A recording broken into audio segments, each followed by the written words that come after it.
Hello everyone, स्वागत है आप सभी का डिफेंस प्रश्नावली के एक नए वीडियो में। तो आज हम डिस्कस करेंगे 10 ऐसे क्वेश्चंस जो एग्जाम की दृष्टि से तो इंपॉर्टेंट है ही, साथ ही आपके जनरल नॉलेज को भी ये बूस्ट करेंगे। तो फिर चलिए शुरू करते हैं, लेकिन उससे पहले ऐसे ही क्वेश्चंस और आंसर्स को जानने के लिए चैनल को सब्सक्राइब करें और बेल आइकन को जरूर प्रेस करें लेटेस्ट अपडेट पाने के लिए। चलिए शुरू करते हैं।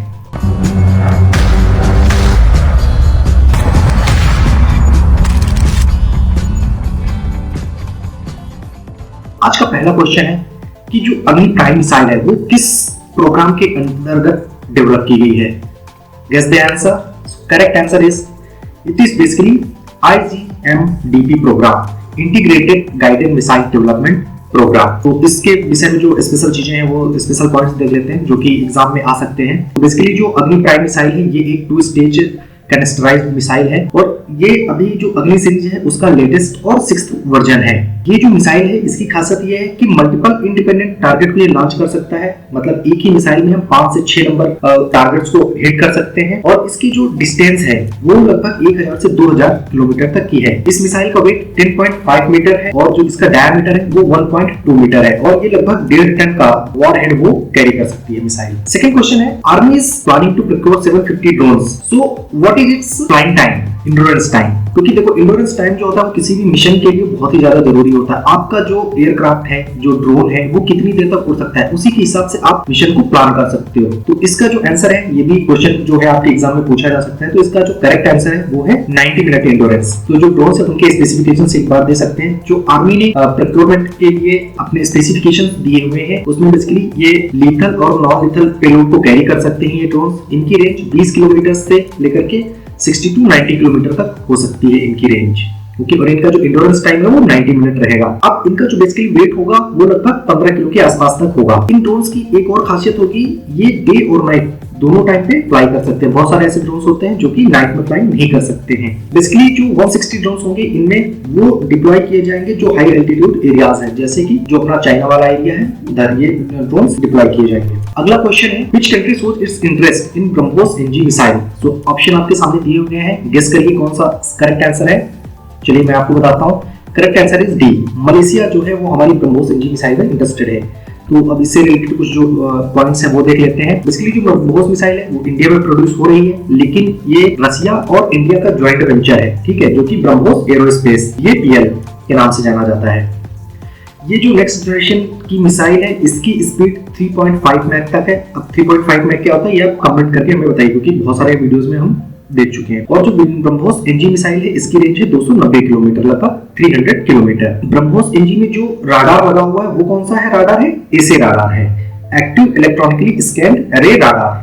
बढ़ते हैं अगले क्वेश्चन की तरफ। आज का अगला क्वेश्चन है, which aircraft will be jointly manufactured by Tata and Airbus. ये क्वेश्चन बहुत ही ज्यादा इंपॉर्टेंट है क्योंकि ये मेड इन इंडिया के तहत ये सारे प्रोग्राम हैं। तो आंसर मैं आपको बताता हूँ। इसको हमने पिछले वाले कई वीडियो में डिस्कस भी किया हुआ है। अगर आप लोगों ने वीडियो नहीं देखा है तो जाके मैं आपको लिंक दे रहा हूँ, अब लिंक में क्लिक करिए और वो सारे वीडियो जाके दे सकते हैं। बेसिकली जो चार्ली 295 ट्रांसपोर्ट एयरक्राफ्ट है वो टाटा और एयरबस ये मिलकर मैन्युफैक्चर करेंगे। इससे रिलेटेड जो इंपॉर्टेंट पॉइंट्स है वो देख लेते हैं। तो बेसिकली चार्ली 295 ओरिजिनली जो प्रोड्यूस किया जाता है स्पेनिश एयरक्राफ्ट मैन्युफैक्चरर के द्वारा किया जाता है। ये जो एयरक्राफ्ट है वो एयरफोर्स के एवरो 748 प्लेन्स को रिप्लेस करेंगे जो कि 1960 में बेसिकली इंडक्ट किए गए थे। अब C295 जो है ये एक मीडियम वेट ट्रांसपोर्ट एयरक्राफ्ट है। इसकी जो कैरिंग कैपेसिटी है वो 5 to 10 टन की है और इसकी जो मैक्सिमम स्पीड है वो 480 kmph है। और डिटेल में अगर ये सारी चीजें, सभी क्वेश्चंस मैंने ऑलरेडी वीडियो में डिस्कस किए हैं, उस वीडियो को जाके आप लोग देख सकते हैं। अगला क्वेश्चन है, India is planning to upgrade Nyoma ALG, where Nyoma ALG is located.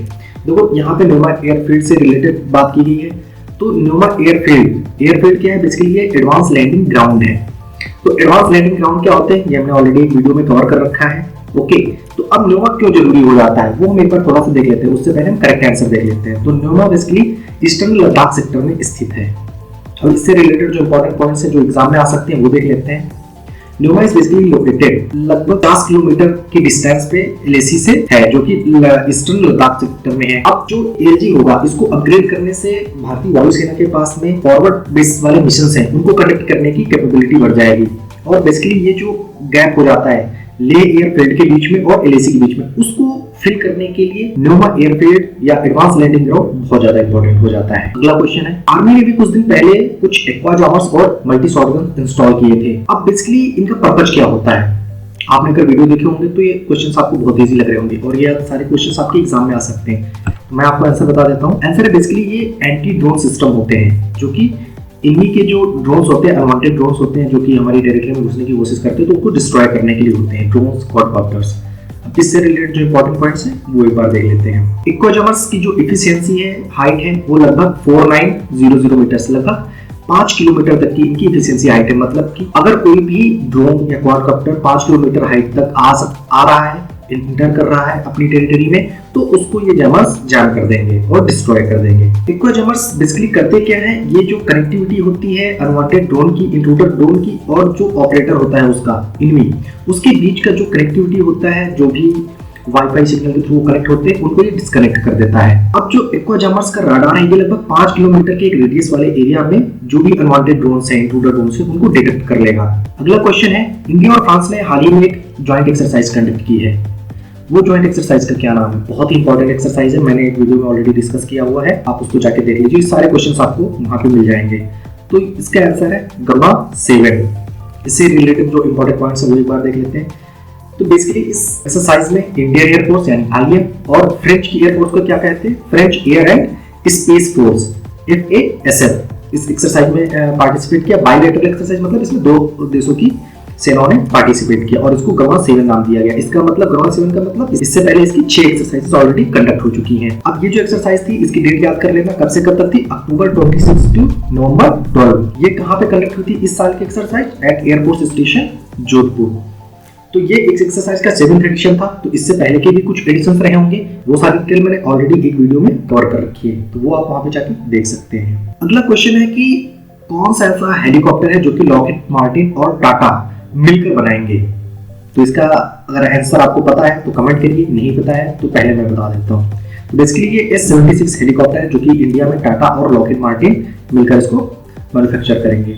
इससे रिलेटेड जो इंपॉर्टेंट पॉइंट्स हैं एक बार वो देख लेते हैं। जो S-76 एयरक्राफ्ट है, ये बेसिकली डेवलप किया गया था 1970 में, जिसका ओरिजिनल जो डिजाइन था वो S-74 के रूप में था। अब ये जो एयरक्राफ्ट है, इसकी खासियत है कि ट्विन सॉफ्ट इंजन है, इसमें टर्बोसॉफ्ट इंजन है, इसमें ट्विन का मतलब 2 टर्बोसॉफ्ट इंजन इंस्टॉल किए गए हैं। अब ये जो S-76 एयरक्राफ्ट है, ये बेसिकली इसलिए काम आता था, जो ऑफशोर ऑयल ड्रिलिंग इंडस्ट्रीज थी, वहां पे इसकी बहुत ज्यादा डिमांड थी। क्यों? क्योंकि ये अच्छी कैरिंग कैपेसिटी इसमें थी और ये अच्छा हेलीकॉप्टर था। बाद में लेकिन इसकी फिर डिमांड वीआईपी सेक्टर में बढ़ गई। क्यों? क्योंकि भाई वीआईपी लोग हैं, उनको तो सारी चीजें अच्छी चाहिए, तो बाद में फिर इसकी डिमांड वीआईपी सेक्टर में बढ़ गई। और डिटेल में अगर देखना है तो ऑलरेडी मैंने वीडियो में कवर कर रखा है। अगला क्वेश्चन है कि क्या हम निर्भया मिसाइल को एयर से लॉन्च कर सकते हैं? तो बेसिकली यस, हम निर्भया मिसाइल को हवा से लॉन्च कर सकते हैं। निर्भया मिसाइल से रिलेटेड जो भी इंपॉर्टेंट पॉइंट्स हैं एक बार वो देख लेते हैं। तो निर्भया मिसाइल बेसिकली एक सबसोनिक क्रूज मिसाइल है, जो कि एक रॉकेट की तरह लॉन्च की जा सकती है। लॉन्चिंग के बाद इसकी जो मोटर है वो बंद हो जाती है और इसके जो विंग्स होते हैं वो बाहर आ जाते हैं, जिसकी सहायता से ये ग्लाइड करती रहती है। इसमें एक गैस टरबाइन इंजन भी लगा होता है, जो इसको आगे फिर अपने टारगेट तक ले जाता है। अब अगर इसकी दूसरी खासियत की बात करें तो ये बहुत ही कम हाइट पे उड़ सकती है। जब कम हाइट पे उड़ेगी तो जो राडार है, दुश्मन के राडार है, वो उसको कैप्चर नहीं कर पाएंगे। निर्भया मिसाइल की जो एक और खासियत है वो ये है कि इसको कहीं भी आप ग्राउंड में बैठ के अपने हिसाब से इसको कंट्रोल कर सकते हैं। इसको left, right, up, down, target तक अपने हिसाब से बैठ के इसको कंट्रोल कर सकते हैं। इसमें क्या है कि ये परमाणु हथियार भी ले जाने में सक्षम है और लगभग 700 किलोमीटर की डिस्टेंस तक होगी। तो इसकी रेंज कितनी होगी? 700 किलोमीटर, और ये एक न्यूक्लियर कैपेबल मिसाइल है। इसको अगर आपने एक बार फायर कर दिया, इसको एक बार आपने टारगेट असाइन कर दिया, फिर उसके बाद आपको इसको गाइड करने की जरूरत नहीं है, अपने आप ही टारगेट तक जाएगी और उसको डिस्ट्रॉय कर दी। अब अगर इसकी हम तुलना करें तो बेसिकली ये अमेरिका की टॉमहॉक और पाकिस्तान की बाबर मिसाइल से इसकी तुलना हम कर सकते हैं। और आज का आखिरी क्वेश्चन है कि लॉइटरिंग म्यूनिशंस क्या होते हैं? लॉइटरिंग म्यूनिशंस बेसिकली वो म्यूनिशन होते हैं जो कि सुसाइड ड्रोन का काम करते हैं, या कामाकाजी ड्रोन जो होते हैं। अब इनसे रिलेटेड एक देख लेते हैं हम इंपॉर्टेंट पॉइंट्स क्या हैं। तो बेसिकली ये जो लॉइटरिंग म्यूनिशंस है, इनकी क्वांटिटी 120 होनी चाहिए। मतलब 120 लॉइटरिंग म्यूनिशंस के लिए आर्मी ने प्रपोजल डाला है, जिसमें से 10 एरियल टारगेटिंग सिस्टम भी होंगे, और ये सारे जो सिस्टम होंगे उनकी जो रेंज है वो लगभग 100 किलोमीटर तक होनी चाहिए। तो इसी के साथ में खत्म करते हैं आज का वीडियो। लेकिन चैनल को सब्सक्राइब नहीं किया तो पहले चैनल को सब्सक्राइब कर लीजिए। मिलते हैं अगले वीडियो में, तब तक के लिए जय हिंद, जय भारत।